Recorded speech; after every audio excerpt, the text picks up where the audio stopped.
there's a definition of feminism which we would all agree to, which is a protest against negative masculine oppression of women.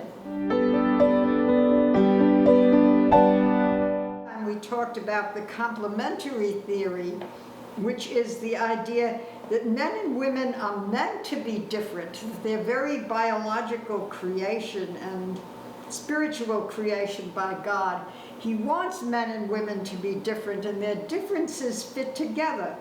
However, there are other theories, and one of them is feminism. And there's a definition of feminism which we would all agree to, which is a protest against negative masculine oppression of women. So there are whole countries, apparently, where wife beating was daily. Every night farmers would come back from the field tired. They thought their wives were being annoying, and they just beat them.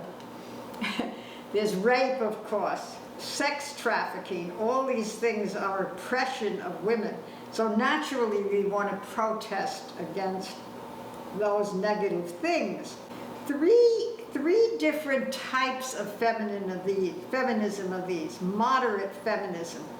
This is the idea such as there should be justice. For instance, men shouldn't get a higher wage than a woman for the exact same job. However, moderate feminists are usually pro-abortion, which is certainly not moderate. It's still not as extreme as radical feminism, and the radical feminists were women who held that women should not relate to men at all, that men are so terribly formed by our cultures that it would be better not to have anything to do with them, and women should just congregate together, and they should have women priests saying the Mass so they don't ever have to see a male priest. However, there were also pro-life feminists, believe it or not. And this was a whole movement that started in the 80s and 90s by women who thought, look, who does abortion benefit? It benefits the mostly male abortionist doctors, and it benefits men because they don't have to be responsible for the child that comes from their sex acts. So they can just say, oh, well, that's too bad you got pregnant. Here's a little money for an abortion. Forget it. So who does it benefit a lot? It benefits men. So the idea is that abortion is actually male oppression of women. Many of these moderate and radical feminists think that these differences, such as the traits I mentioned before, are only cultural. They're not inborn. So the idea is there's no reason why there couldn't be women soldiers or male house husbands.